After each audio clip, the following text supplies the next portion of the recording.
Hello everyone, मैं त्रम्बल मैं तुषार आपका बहुत बहुत स्वागत करता हूं। और आज हम करेंगे अपना ज्योमेट्री का पार्ट 3, जिसमें हम जानेंगे सर्कम सेंटर।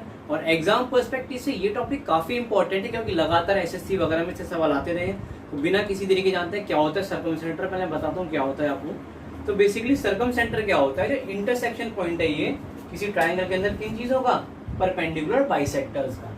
तो क्या होता है परपेंडिकुलर बाइसेक्टर, ये भी आप जान लीजिए। जैसे मान लेते हैं ये एक ट्राइंगल है, ठीक है, और ट्राइंगल की लाइन गड़बड़ हो गई। ये एक ट्राइंगल है, मान लेते हैं इस पॉइंट से मैं एक लाइन खींचूं और मैं कहूँ ये इसके ऊपर परपेंडिकुलर है और ये इसको दो पार्ट्स में डिवाइड करिए, तो ये क्या होता है परपेंडिकुलर बाइसेक्टर। तो इस तरीके से अगर मैं तीनों वर्टिसेस से इस तरह से परपेंडिकुलर बाइसेक्टर ड्रॉ करूँ, एक ऐसे और एक यहाँ से ऐसे, तो अब आप ये जो इंटरसेक्शन पॉइंट बना है ना, ये इसको मैं कहता हूँ सर्कम सेंटर। इसको अगर हम नाम ओ दे दें तो ये क्या है, मेरा सर्कम सेंटर है। तो हम यहाँ पर डेफिनेशन लिख सकते हैं क्या होता है सर्कम सेंटर। सर्कम सेंटर क्या होता है, intersection point of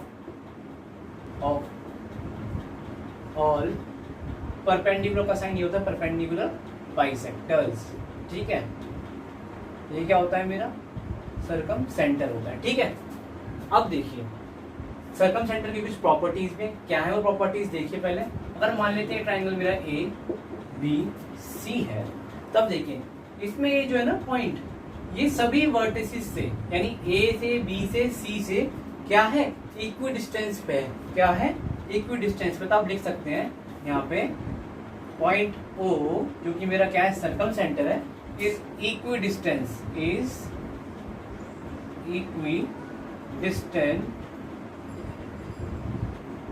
from all vertices, ठीक है। हो सकता है देखो राइटिंग थोड़ी गड़बड़ हो रही है, मैंने पहले आपको बताया था, मेरे को इतनी आदत नहीं है लिखने की और मेरा काम है आपको पढ़ाना, तो आप बस पढ़िए ध्यान लगा के यहाँ पे। तो ये क्या होता है, इक्वी डिस्टेंट होता है मेरा सभी वर्टिसेस से। अब एक बात बताइए, आपको एक बात पता होगी, किसी भी सर्कल को ड्रॉ करने के लिए मेरे को 3 पॉइंट्स चाहिए होते हैं, ठीक है। तो आप एक बात बताइए, अगर मैं सर्कल ड्रॉ करूँ इन 3 पॉइंट से, ठीक है, जैसे ऐसे अगर मैं एक सर्कल ड्रॉ कर लूँ, ऐसे सर्कल ड्रॉ हो जाना चाहिए, मेरे से इतना हो गया तो हाँ हो गया, सर्कल ड्रॉ हो गया। तो आप बताइए ये एक ऐसा पॉइंट है जो इस यहाँ से भी और यहाँ से भी तीनों वर्टिसेस से क्या है, इक्वल डिस्टेंस पे। तो आप मेरे से एक बात बोलेंगे कि जो ओ बी है या जो ओ ए है या ओ सी है, ये क्या है, मेरी एक सर्कम रेडियस है। तो यहीं से कंसेप्ट बना है सर्कम रेडियस का। काफी जगह क्वेश्चन आते हैं, तो सर्कम रेडियस का कंसेप्ट नहीं आता। आप कहेंगे यहाँ पे जो आर है ना मेरी, ये किस किस के बराबर होगी, ओ बी के बराबर होगी, ओ ए के बराबर होगी और ओ सी के बराबर होगी, ठीक है। अब आपने वैसे, मैं अभी डेरिवेशन भी कराऊंगा इन चीजों का। अब आपने एक चीज और सुनी होगी कि अगर किसी सर्कल में ये कॉर्ड हो, मान लीजिए अगर बीसी एक कॉर्ड है और ये सेंटर है इसका, तो यहाँ पे कुछ एंगल बन रहा होगा और ऐसी एक एंगल यहाँ बन रहा होगा। तो आपको ये बात पता होगी कि जो कॉर्ड एंगल सबटेंड करती है किसी भी पार्ट में ट्राइंगल की, वो हमेशा क्या होता है, हाफ होता है angle subtended at the centre by the chord. क्या मतलब है इस बात का, अगर मान लेते हैं ये मेरा एंगल ए है, इसको अगर मैं अपना एंगल ए मान रहा हूँ, तो ये मेरा ट्वाइस ऑफ एंगल ए होगा, ठीक है। मैं बताऊंगा भी कैसे आता है ट्वाइस ऑफ एंगल ए, अभी सॉल्व करके ही बताऊंगा आपको, पूरा डेरिवेशन दिखाता हूँ इसका कैसे आता है। बट फिलहाल आप यहाँ पे लिख लीजिए कि जो एंगल होता है ना ये बी ओ सी, एक और प्रॉपर्टी की एंगल ये जो बी ओ सी, ये एज इट इज बराबर होगा बी, ऐसे लिख देता हूँ पहले मैं, बी ओ सी क्या होगा, twice of angle A. Similarly angle अगर मैं ए ओ सी निकालना चाहूँ, ए ओ सी, ये मेरा होगा ट्वाइस ऑफ एंगल बी, ठीक है। ये इसके पीछे का एंगल है, ट्वाइस ऑफ एंगल बी। और सिमिलरली अगर मैं निकालना चाहूँ, हमने क्या निकाला, बी ओ सी, तो ए ओ बी निकालना चाहूँ, एंगल ए ओ बी, ये मेरा बराबर होगा ट्वाइस ऑफ एंगल सी। आपको ध्यान रखने के लिए आप ऐसे ध्यान रख सकते हैं कि जैसे मान लीजिए ये वाला एंगल निकाला था, इसके पीछे वाला वर्टेक्स, ये वाला एंगल निकालूंगा तो इसके इधर पीछे वाला वर्टेक्स, और अगर ये वाला एंगल निकालूंगा, ये वाला ये होगा इसके पीछे का वर्टेक्स, ठीक है। अब देखते हैं पहले आता कैसे ट्वाइस ऑफ एंगल सी। मैंने आपको पहले ही बताया था कि रटवाऊंगा कुछ भी नहीं, सारी चीजें डिटेल में समझाऊंगा कैसे होती है, क्या होती है, ठीक है। मैं इसको मिटा देता हूँ फटाफट। अब देखते हैं फटाफट क्या कैसे ये आया, और फिर करेंगे इसके ऊपर एक क्वेश्चन कि भाई किस तरह से पेपर वगैरह में क्वेश्चन आए हैं इससे रिलेटेड। तो देखिए कैसे होता है ये। आप एक काम करो, मान लो ये अगर एंगल मेरा अल्फा, ये अल्फा माना मैंने, पता होगा ना अल्फा बीटा गामा, पढ़े होंगे फिजिक्स मैथ में सबने। तो आप बताओ अगर ये अल्फा है तो इतना बचा हुआ मेरा, इतना, ये मेरा क्या हो जाएगा, ए माइनस अल्फा हो जाएगा कि नहीं हो जाएगा। आप बोलोगे हाँ भाई ये माइनस अल्फा हो जाएगा, अब अगर ये अल्फा है, मैंने अभी बोला कि ओ ए और ओ बी भैया रेडियस है, तो आप जानते हैं आइसोसेलेस ट्रायंगल में क्या होता है, एंगल क्या होते हैं, बराबर होते हैं अपोजिट साइड के, तो इक्वल होते हैं, तो ये कितना होगा, ये भी अल्फा होगा मेरा। अब अगर ये अल्फा हो गया मेरा, अगर ये अल्फा हो गया, तो आप कहोगे ये वाला भैया मेरा बी माइनस अल्फा होगा कि नहीं होगा। ठीक है, एक सेकंड इसको मैं हटा देता हूँ क्योंकि हमें सॉल्व ही करना है, मैं आपको दिखाऊंगा कैसे आता है ये पूरा। ठीक है, कैसे। अब अगर ये a माइनस अल्फा है, तो सिमिलरली आप कहोगे ये भी मेरा क्या हो जाएगा, a माइनस अल्फा होगा कि नहीं होगा। देखो सब आपके सामने धीरे धीरे चल रहे हैं आगे। अब अगर ये a माइनस अल्फा आ गया, तो बताओ ये कितना है, आप कहोगे पूरे c में से इसको घटा दो, तो आप बोलोगे हो जाएगा, ये वाला एंगल बता रहा हूँ कितना हो जाएगा, c minus a plus alpha. ठीक है, अब एक बात बताओ, अगर मैं ट्राइंगल BOC में देखूं, तो आप बोलोगे सम ऑफ ऑल एंगल्स कितना होना चाहिए, 180 डिग्री होना चाहिए, तो मैं कहूँगा बिल्कुल होना चाहिए। आप सबको ऐड कर लो, तो आप कहोगे b minus alpha plus c minus a plus alpha और प्लस एंगल कौन सा, BOC। ठीक है, ये मेरा बराबर होना चाहिए कितना, 180 डिग्री के बराबर। ठीक है, 180 डिग्री के बराबर होना चाहिए कि नहीं होना चाहिए, क्योंकि एंगल्स एंड प्रॉपर्टी होती है, पहली लेक्चर में मैंने बताई थी आपको ट्राइंगल की में। अब देखिए b प्लस c आ गया, तो इसको मैं क्या लिख सकता हूँ, बेसिकली 180 माइनस a लिख सकता हूँ। तो देखिए ऐसे मत समझिए, आप ऐसे समझिए, देखो पहले अल्फा से तो अल्फा काटा होता है। ठीक है, अब आपको और क्लियर समझ में आएगा। अभी क्या लिखा है, b plus c minus a, ठीक है, बराबर 180 डिग्री लिखा है कि नहीं लिखा है, लिखा है। अच्छा एक चीज है, इसमें एंगल BOC रह गया, एक एक चीज में एक एक स्टेप में समझाऊंगा, ऐसे डायरेक्ट नहीं करूंगा, क्योंकि यहाँ पे हर तरीके का बच्चा आता है पढ़ने, जिनको कुछ आता है और जिनको कुछ नहीं भी आता। ठीक है, अब एक बात बताओ, 180 डिग्री को मैं a प्लस बी प्लस सी लिख सकता हूँ, बिल्कुल लिख सकता हूँ, लिख दो b plus c minus a plus angle BOC बराबर हो जाएगा एंगल, अगर ABC लिख देते हैं a प्लस बी, क्योंकि एंगलों की बात हो रही है, आपको पता ही है। अब आप देखो ये C और B कट जाएंगे आपस में, यहाँ पे a इधर आएगा, या इसको इधर ले जाते हैं, तो एंगल BOC कितना हो जाएगा, यहाँ से नेगेटिव जगह प्लस का हो जाएगा ट्वाइस ऑफ ए। आया कि नहीं आया, सेम इसी तरीके से जो प्रॉपर्टी होती है ना सर्कल की, वो ऐसी डराइव होती है। हमने सर्कम सेंटर में जानी क्या कि भाई जो एंगल होता है ना ये वाला BOC या AOC, ये हमेशा ट्वाइस होगा अपने वर्टेक्स वाले एंगल से। ठीक है, जैसे अगर BOC में देखो तो वर्टेक्स का एंगल A बैठ रहा था, ट्वाइस ऑफ एंगल A आ गया। हम AOC निकालेंगे तो क्या करेंगे, हम ट्वाइस ऑफ एंगल B निकालेंगे, और अगर हम AOB निकालेंगे तो ट्वाइस ऑफ एंगल C कर देंगे। ठीक है, ये हमारा प्रॉपर्टी का डेरिवेशन। अब चलते हैं क्वेश्चन की तरफ। ठीक है, इसी के ऊपर एक क्वेश्चन करा रहा हूँ मैं आपको, क्वेश्चन लिख लीजिए आप, बहुत सिंपल ही क्वेश्चन है, क्वेश्चन कोई हार्ड नहीं है। देखिए क्वेश्चन है कि किसी ट्राइंगल ABC में, ठीक है, एंगल A मेरा 65 डिग्री है, एंगल C मेरा 75 डिग्री है, O इज सर्कम सेंटर दिया हुआ है हमें। डायरेक्ट क्वेश्चन आया सीजे में, आपको बताऊं, आई थॉट 2015 में ही आया ये वाला, 15 या 16 का है। ओ इस सर्कम सेंटर गिवन था, हमें फाइंड करना था एंगल AOC, हमें फाइंड करना था। ठीक है, देखिए कैसे करेंगे सॉल्व, बहुत आसान है। पहले हम ABC बना लेंगे एक ट्राइंगल। देखो ABC ट्राइंगल बनाएंगे हम, पहले ये बनाया हमने एक ABC ट्राइंगल ABC, ठीक है, ABC बना लिया। अब आप बताओ हमें क्या चाहिए, मैंने A कितना दे रखा है, 65 डिग्री दे रखा है, हमें C कितना दिया हुआ है, 75 डिग्री दिया हुआ है।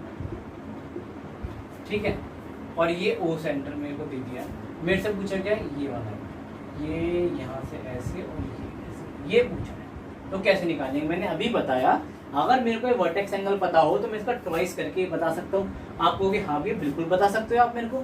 मैंने कहा आप बताओ ये कितना लिखा है, ये 65 है 75 है, एंगल से प्रॉपर्टी लग जाएगी। आप बोलोगे इसका सम आ रहा है 140, टोटल 180 सम होता है, तो बचा कितना, आप कहोगे बच्चा भैया 40। अब अगर ये 40 है तो एंगल AOC मेरा होगा ट्वाइस ऑफ एंगल B, तो ये कितना हो जाएगा, 2 × 40 बराबर 80 डिग्री। बहुत ही आसान सवाल था, और इसी तरीके के सवाल आते हैं सर्कम सेंटर के ऊपर। ठीक है, अब हम जानते हैं एक और बात जो है आपको बताई थी कि जो रेडियस होती है उसको कैसे निकालेंगे। अगर कभी हमें ट्राइंगल की साइड्स वगैरह पता हो या एरिया पता हो तो हम देखते हैं वो कैसे निकालते हैं। वैसे मैंने जब आपको साइन रूल बताया था तब मैंने आपको इसका एक फॉर्मूला बताया भी था, आपको याद हो तो मैंने बताया था आर बराबर जो होता है side of a triangle upon में twice of sine of that angle. देखते कैसे निकालते हैं, यहाँ लिख लो कैपिटल आर, ठीक है। रेडियस कैसे निकालते हैं, लिख लो आप रेडियस कैसे निकालते हैं, इसको सर्कम रेडियस बोलते हैं, अब लिख लो सर्कम रेडियस, ठीक है। सर्कम रेडियस निकालते हैं, सर्कम रेडियस कैसे निकालेंगे देखो आप फटाफट। अब एक बात बताओ, मतलब मैं ट्राइंगल बना लूँ, एक अच्छा सा प्यारा सा छोटा मोटा ट्राइंगल अपने बनाते हैं। ये हमारा ए है, ये बी है, ये सी है, ठीक है। इससे ऊपर एक चौथा एक सर्कल बनाते हैं। सर्कल बनाना भाई साहब बहुत टेढ़ी चीज है, आसान काम नहीं सर्कल बनाना। चलो सर्कल बन गया जैसा सा पिच का दुच का। अभी सर्कल है हमारा। आप एक बात बताओ, अगर ये सर्कम सेंटर है ऐसे, मैं यहाँ से एक परपेंडिकुलर बाइसेक्टर ड्रॉ करूँ, ठीक है, ठीक। ये मेरा पूरा एंगल ए है कि नहीं है, ये मेरा पूरा एंगल ए, ठीक। मैंने आपको पहले बताया था नोटेशंस कैसे करते हैं साइड की लेंथ की। ए के सामने की लेंथ ए मानता हूँ, बी के सामने की बी और सी के सामने की सी मानते हैं ना। तो आप एक बात बताओ, अगर ये परपेंडिकुलर बाइसेक्टर है और ए के सामने की पूरी लेंथ मैंने ए मान रखी है, तो ये मेरी कितनी हो जाएगी, ये कितनी हो जाएगी a/2 इतनी, ऐसी सिमिलरली इतनी ये क्या हो जाएगी ए भी a/2 हो जाएगी, ठीक है। a/2 आई होप दिख रहा होगा, a/2 थोड़ा बड़ा लिख देता हूँ, नहीं दिख रहा होगा बच्चों, ठीक है। अब देखो ये a/2 है, अगर मैं यहाँ से लाइन जोड़ दूँ, आप कहोगे ऐसे ये जोड़ दूँ, यहाँ साइन लगे तो ये जोड़ दूँ, ठीक है। अब अगर ये जोड़ दिया तो आपको पता है वैसे पूरा एंगल मेरा 2a बन रहा था, इतना ये a होगा, ये इतना a होगा कि नहीं होगा, होगा।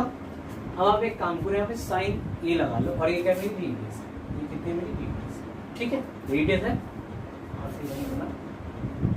तब देखो साइन a लगाते हैं क्या होता है, आप बोलोगे भैया साइन a आप लगा रहे हो यहाँ पे, साइन का फॉर्मूला क्या होता है, परपेंडिकुलर में अपॉन में हाइपोटेन्यूज। तो आप अगर इस वाले ट्रायंगल देखो तो ये परपेंडिकुलर रहेगा इस वाले एंगल के सामने और इसका हाइपोटेन्यूज से r है, तो आप बोलोगे ये हो जाएगा a/2 अपॉन में r हो जाएगा। और मैं सॉल्व कर देता हूँ, आपको 2r हो जाएगा, नीचे स्क्वायर के लिख सकते हैं। a अपॉन में मिक्स फ्रैक्शन सॉल्व करना मैंने आपको लास्ट टाइम बताया था कैसे करते हैं, ठीक है। a अपॉन में 2r। अब अगर मुझे यहाँ से r निकालना है तो आप कहोगे यार यहाँ मल्टीप्लाई कर तो साइन a को नीचे ले आओ, r कितना आ जाएगा मेरा a अपॉन में 2 साइन a, ठीक है। ये और किसके बराबर होगा, ये तो हमने a वर्टेक्स से एंगल लिया, a वर्टेक्स वाला एंगल तो ये 2 साइन a आया। कल को अगर मैं b वर्टेक्स से लूंगा तो आपको जानते हो वाली साइड मेरी b है, जानते हो, वाली c है, ऐसी c। देखो ये और किसके बराबर होगा, ये मेरा b अपॉन में 2 साइन b,